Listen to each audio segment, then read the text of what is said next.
This is the BBC. This podcast is supported by advertising outside the UK. Want the can't stop, won't stop watching sort of stuff? You know, the dramatic stuff. AMC Plus has it all. Would you go to war for your family? Don't miss Kin, the all-new Irish gangland drama. Ready to raise the stakes? Catch up on the latest episodes of The Walking Dead's epic final season. Nostalgic for TV's golden age? AMC Plus is the home of Mad Men. Plus, meet a sitcom wife like no other in Kevin Can F Himself, starring Annie Murphy. Available ad-free, on demand, and on the platforms you're already on. Sign up today at amcplus.com. AMC Plus, only the good stuff. BBC Sounds. Music, radio, podcasts. Order. Hello, I'm Sean Curran, and this is Today in Parliament from BBC Radio 4 for Tuesday, the 16th of November, when the former Yorkshire cricketer, Azeem Rafiq, told MPs racism cost him his career. All I wanted to do is play cricket for England and live my dream and live my family's dream. A former Prime Minister gives her verdict on the government's defence of an MP who broke the rules on lobbying. Misplaced, ill-judged, and just plain wrong. And a mother tells of the medical mistakes that led to her baby being born with brain injuries. There was a view in the maternity department that, things are going to be okay, no need to worry, it will all be all right. In most cases it is. One of the most famous clubs in English cricket has been accused of inhuman treatment by a former player. Earlier this year, Yorkshire County Cricket Club apologised to bowler Azeem Rafiq and accepted he'd been the victim of what the club called inappropriate behaviour. Last year, Mr Rafiq accused Yorkshire of institutional racism. An independent panel upheld 7 of the 43 allegations he'd made, and the report found the player had been a victim of racial harassment and bullying.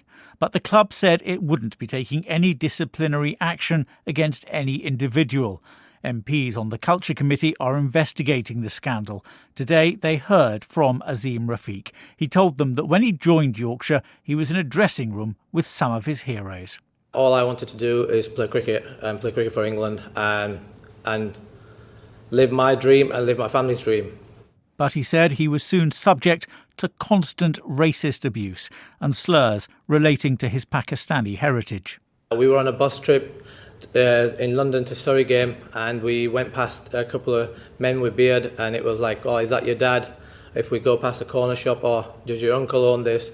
He said he was humiliated in front of his teammates and coaching staff, but the behaviour was never stamped on, and he said racist language was so common people didn't think there was anything wrong with it. Mr Rafiq, who's a Muslim, told the MPs that when he was a teenager he'd been forced to drink alcohol, and he talked about the way he was treated after he and his wife had a stillborn baby. End of 2017, we had a really difficult pregnancy.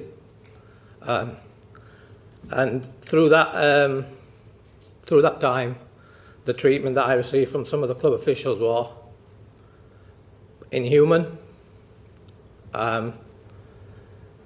They weren't really bothered about the fact that I was at training one day and I get a phone call to say there's no heartbeat. Sorry. Over the course of an hour, Azeem Rafiq described a toxic atmosphere at the club. Yorkshire County Cricket Club and the game as a whole really has a problem in listening to the victim, and it's been gaslighting, it's been but there is no but to racism. There is no two sides to a story when it comes to racism. He said racism had cost him his career, and he said the problem was widespread throughout cricket. The MPs also heard from the former Yorkshire chairman, Roger Hutton, who resigned earlier this month over the way the club had handled the investigation into Azeem Rafiq's allegations. They have failed, in my view, to accept the gravity of the situation. They have not wanted to apologise, and they have not wanted to take the recommendations of the panel going forward. And he said Yorkshire had missed an opportunity to change. There were a number of signals throughout this process. There was a moment when I was asked if we could abandon the investigation. One of the executives. Sorry, who asked you to abandon the investigation and when? The CEO asked whether we could abandon the investigation.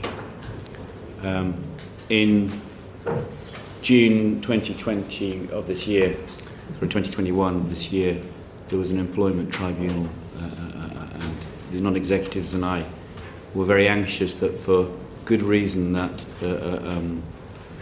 employment tribunal was settled, essentially because the club at a minimum knew that it had done some things that were wrong. And at that stage, the CEO made it clear that he would not and did not want to apologise to Azim Rafiq.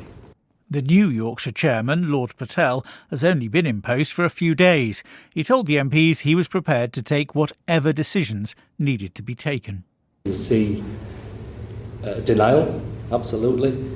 You see phenomenally hard-working people who have given their lives to the club. You see people who are terrified, scared, they're in the headlights, mentally completely stressed for not just themselves but their families, their children. You see a lot of sadness, and I think we're all going to have to go on a journey to change that. During his evidence, Roger Hutton said the England and Wales Cricket Board, or ECB, should have carried out the investigation into the racism allegations. The chief executive of the ECB, Tom Harrison, told the MPs that the board played a complex role. We are the national governing body, we are the promoter, we are also the regulator. And on regulatory matters, it is normal practice for first-class counties to take on investigations that they want to take on at their will. It is then for the regulator, in other words the ECB, to sit in judgment of that investigation and, if need be, run an additional investigation on top. He said Yorkshire had been very clear it wanted to run the investigation itself. Tom Harrison said the ECB was determined to tackle racism and told the MPs it recognised that the survival of the sport depended on it. Now, Boris Johnson has set out plans to ban MPs from working as paid consultants in the wake of the row over the former Conservative minister, Owen Paterson. The Prime Minister's intervention came just minutes before Sir Keir Starmer was due to announce his plans to ban second jobs for MPs unless they're public service roles, like being a doctor or a nurse. The Labour leader has called a Commons debate and vote on outside interests tomorrow. Boris Johnson published his plans shortly after MPs endorsed a report from the Standards Committee which found that Owen Paterson had broken the rules against lobbying. Christina Cooper was watching that debate. The debate on the Owen Paterson affair came as a surprise to almost everyone, including the government. The expectation had been that the matter would be quietly resolved last night, but a Conservative backbencher used a parliamentary tactic to force a debate. So the Commons leader, Jacob Rees-Mogg, had to set out publicly the government's U-turn. Today's motion rescinds the House's decision of the 3rd of November to appoint an ad hoc committee. It also approves the third report of the Committee on Standards, while noting Owen Paterson is no longer a member of the House. Mr. Speaker, I have listened carefully to the views expressed since the debate and decision on the 3rd of November, and I want to make it clear that members of Parliament must uphold the highest standards in public life. The Standards Committee found that Owen Paterson broke the rules on paid advocacy and recommended a 30-day suspension. But defying the convention that MPs accept Standards Committee reports, Boris Johnson ordered his MPs to vote for a new committee to conduct a new investigation. The manoeuvre infuriated opposition MPs and some Conservatives, and faced with a media and public backlash, the government abandoned the plans. Looking back, Jacob Rees-Mogg said ministers had been motivated by compassion following the suicide of Owen Paterson's wife, Rose. I think it was simply the tragedy that afflicted Mr. Paterson coloured and clouded our judgment and my judgment incorrectly.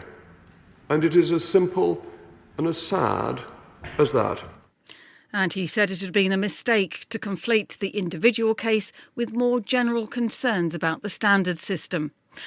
Speaking for Labour, Thangam Debonair said she was surprised to see the issue descend into chaos and chamber farce. This government cannot sweep this under the rug.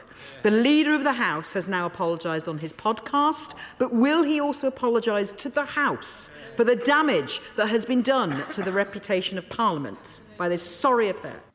Standards and scrutiny mattered, she said. They should be the guiding light for MPs' actions.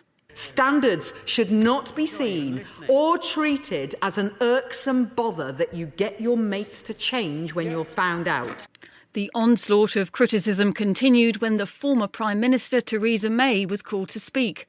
The attempt by Right Honourable and Honourable members of this House, aided and abetted by the government, under cover of reform of the process, effectively to clear his name, was misplaced, ill-judged and just plain wrong. The SNP's spokesperson Pete Wishart homed in on the role played by Jacob Rees-Mogg. He's supposed to be the clever one. It's him that's got the Eton education, the millions in the Caymans. This is all on him, and he is responsible for this mess. And he appealed to the new generation of Conservative MPs to take control. It is up to you to clean them out and make sure that they're replaced. Because can I tell you something? They are not working in your interests, and they are doing everything possible to make sure that you do not get elected. I believe, Mr. Speaker, the days of faux buffoonery is coming to an end, and it's coming to an end in the back of all of this. It was the Conservative Sir Christopher Chope who'd shouted object when the government tried to get the motion approved without debate last night. I think it's important for this House of Democracy to debate this issue openly, and that's why I used the power of, as an individual backbencher last night, to ensure that we had this debate today, and I've got no regrets about that whatsoever. But his Conservative colleague Alicia Cairns, who's been an MP for 2 years, didn't see it that way. We've had almost 4.5 hours of debate on this issue already. Do our constituents not deserve us to focus on actually delivering those promises we made to them, things that matter to them, rather than spending time here trying to deny things which would have had the same outcome no matter what? How much time does he want to give? Is it 10 hours, 5 hours, 15 hours? When will it be enough?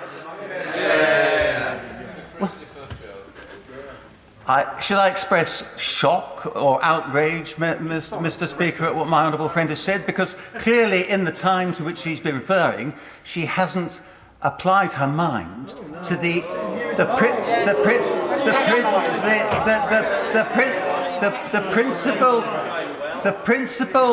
principal issue.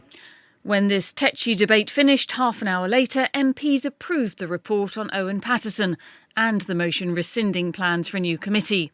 But that's not the end of the matter. On Wednesday, there will be another debate, this time called by Labour, on the question of outside jobs for MPs. Christina Cooper. The Environment Secretary has denied that ministers failed to foresee labour shortages in the farming industry. George Eustace rejected claims that the government's response had been too little, too late. Of course, it's very easy for people to say too little, too late. But I think the important thing to recognise is that we've acted expeditiously to deal with problems as they arose.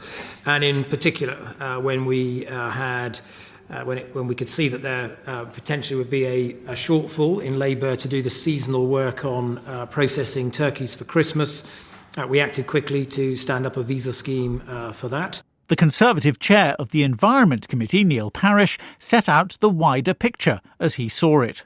We are seeing, quite a lot of pigs being culled on farms. There is all sorts of problems there.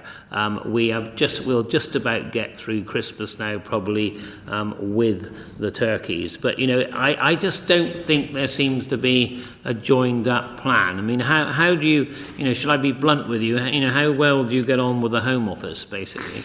George Eustace said he got on well with all of his cabinet colleagues and highlighted the impact of the pandemic.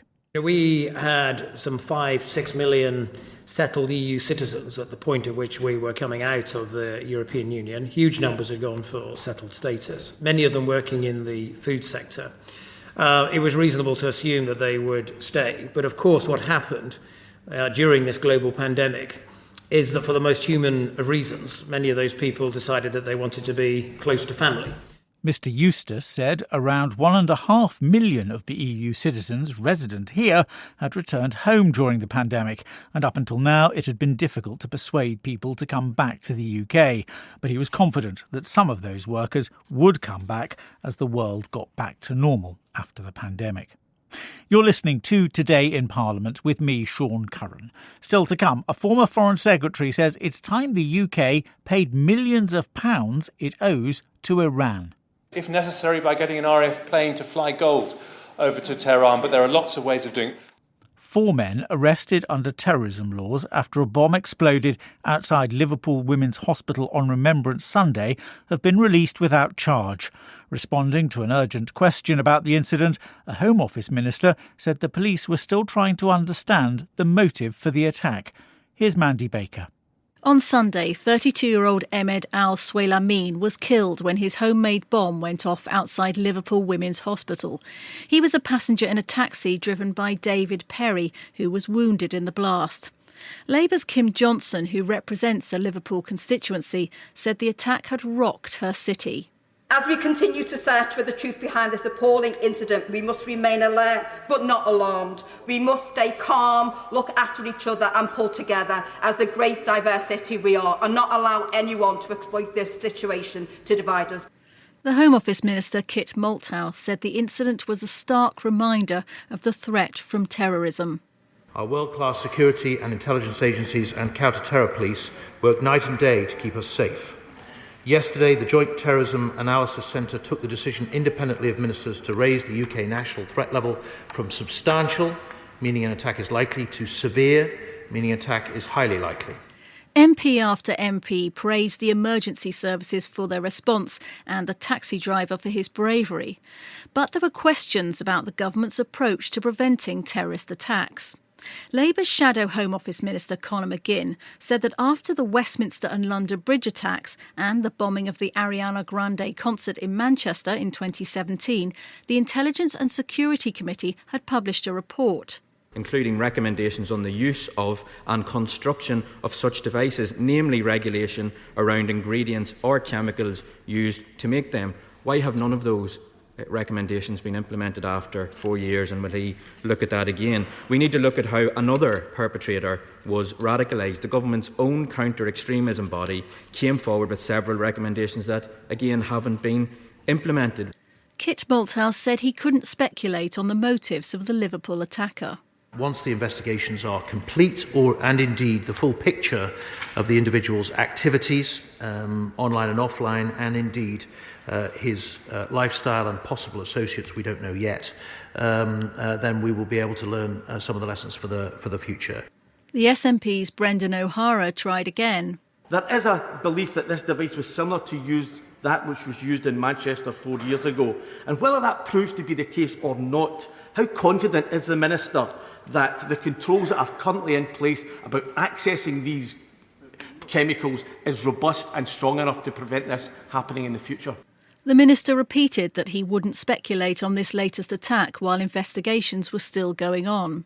So Labour's Dame Diana Johnson, who sits on the Intelligence and Security Committee, made a suggestion. I wondered whether the Minister might be willing to undertake a review of all the recent recommendations that the committee have put forward to see what more can be done to make sure we keep ourselves as safe as possible. Kit Malthouse said discussing specific security arrangements on the floor of the Commons was not, as he put it, helpful to our security. I'm more than happy to go away and discuss with my colleagues what the status is of the various recommendations coming out of that committee, and if required, then we can put some boosters onto implementing. A Conservative former minister, Robert Jenrick, said the Home Office had several reports to consider. By Baroness Casey on integration, by Sarah Khan on potential changes to the law, and either they are already or will shortly be by William Shawcross's report into the effectiveness and potential reform of the PREVENT programme. When will my right honourable friend be responding to these reports and setting out the government strategy? The minister said he recognised how important it was to get to the root cause of radicalisation. A Conservative, Nusrat Ghani, said she'd produced a report into extremism, which made recommendations to work with social media platforms to ensure that they weren't promoting or engaging young minds into into delivering lone acts of violence, such as this one might be. Is an update on what we're doing with social media companies who don't remove those platforms. Kit Malthouse said everyone had a role to play to keep the country secure, including social media companies, who I do believe need to think about the role they play in shaping young minds for the future. The DUP's Jim Shannon had a more immediate concern for the taxi driver whose car was destroyed in the blast. Minister, what can be done to ensure that he, David Perry, will be able to put food on the table, return to work after his recovery and ensure that he has a vehicle to earn his living? Kit Malthouse promised to personally make sure that David Perry was getting all the support he needed to recover properly. Mandy Baker. The Conservative former Foreign Secretary Jeremy Hunt has said the UK should find a way to pay its historic debt to Iran to help secure the release of Nazanin Zaghari-Ratcliffe. The UK owes Iran about £400 million for tanks sold in the 1970s but which weren't delivered after the Islamic Revolution. Mr Hunt said there'd been an understanding during his time in government that the money was owed and should be paid. It was going to take and will take a real effort to deal with the practicalities, but the Americans managed it and we can most certainly manage it, if necessary, by getting an RAF plane to fly gold over to Tehran, but there are lots of ways of doing it. This debate was attended by Nazanin Zaghari-Ratcliffe's husband, Richard Ratcliffe. Their MP, Labour's Tulip Siddiq, acknowledged that the Iranian regime was responsible for Nazanin's imprisonment. But in 6 years of dealing with our government, I am getting increasingly frustrated with the fact that when I deal with ministers from government, they ignore the elephant in the room, which is the fact that this case is now linked to the £400 million that we as a country owe Iran. She said it was becoming obvious that the Iranians saw repayment of the debt as a precondition of Nazanin's release. But the Foreign Office Minister, James Cleverly, said the UK government would not accept dual British nationals being used as diplomatic leverage. The UK government recognises we have a duty to legally repay this debt, and we continue to explore all legal options to resolve this 40-year-old case. The Foreign Office Minister, James Cleverly. Now, people who cover up mistakes in England's NHS should be punished. That was the view of one father who gave evidence to MPs on the Health Committee. Other witnesses spoke of complacency in treatment and devastation at the way legal disputes were handled. Alicia McCarthy reports. Sue Beebe's son Jasper died aged 2 after he suffered a brain injury at birth. She told the committee about him. Jasper was the most incredible, beautiful little boy who brought so much joy to our lives. He was kind, gentle and patient. If he was frustrated by what he couldn't do, he never showed it. The way he dealt with the pain, constant sickness and all too frequent illness was humbling. Sue Beebe was one of 3 parents giving evidence to a new inquiry into NHS litigation reform. She told the MPs her son deserved to have his voice heard, and legal action had allowed that to happen when the hospital and the system refused to listen.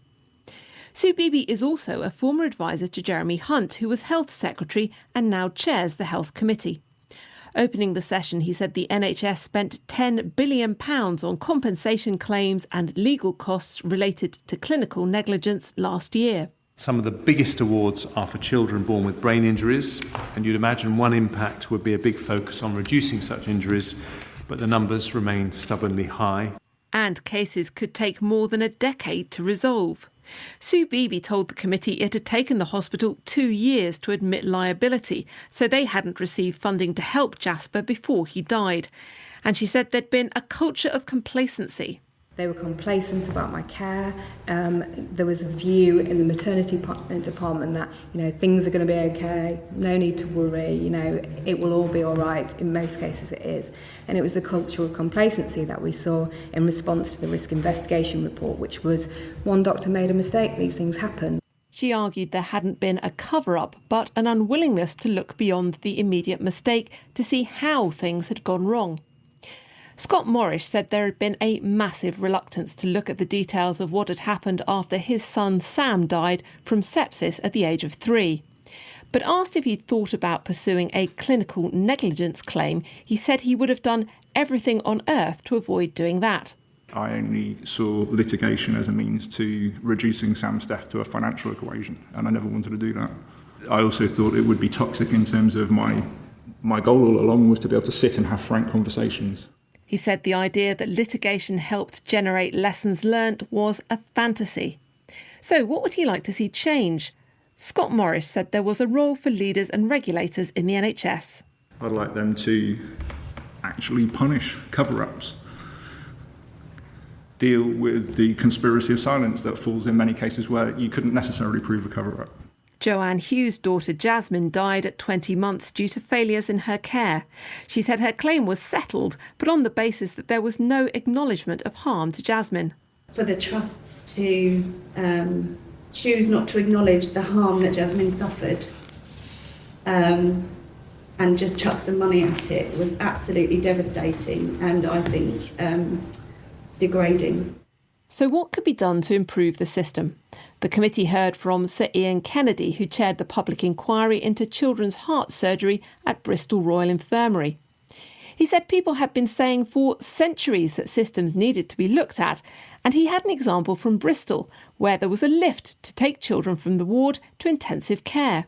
If someone got into it elsewhere and pressed a button before the people pushing the baby on a gurney got into the lift, you might find the baby taken down to the basement.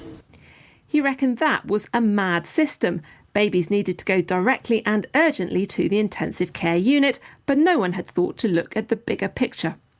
So he had what he described as a radical proposal. Start by looking after patients irrespective of the cause of their condition. The moment you separate out the needs of the patient and don't have to find someone to blame or whatever, and say, that child needs that, we'll do it. And then worry about how did that come about? And in the latter question, you need, in my view, a rigorous inspectorate, a rigorous regulatory system. Which would allow exploration of what had gone wrong. And children who needed care should be looked after in the same way, whether their condition was the result of someone doing something wrong, a system failure, or just bad luck. Alicia McCarthy. Peers have voiced their support for the philosophy professor Kathleen Stock, who resigned from Sussex University last month following a row over her remarks on gender identity. Her experience was raised by Labour's Lord Hunt. Professor Stock, a distinguished academic at Sussex University, essentially said your biological sex cannot be changed by feelings of identity. Now, for quite unexceptional remarks, she's been vilified by colleagues, abused by students, unsupported by a union, and really let down by a university who were far too late to defend her. The Education Minister, Lady Barron, revealed that the Office for Students had opened an investigation into whether or not Sussex University had met its obligations on academic freedom and freedom of speech. She said no academic should have to fear for their personal safety as a consequence of expressing lawful views. Any restriction of lawful speech and academic freedom goes against the fundamental principles of English higher education. The new Higher Education Freedom of Speech Bill will strengthen existing freedom of speech duties and will address the gaps that exist within the current law. The minister said universities would be expected to take reasonable steps to address any constraints on freedom of speech. And that brings us to the closing headline from Westminster. The former Yorkshire cricketer Azim Rafiq told MPs English cricket was institutionally racist and said the way he was treated by Yorkshire was inhuman and had left him feeling isolated and humiliated. I'm Sean Curran. The studio manager was Joe Leitz. Our editor was David Cornock. And that was the Today in Parliament podcast. Thanks for listening. And if you enjoyed this programme, why not check out Yesterday in Parliament on BBC Sounds.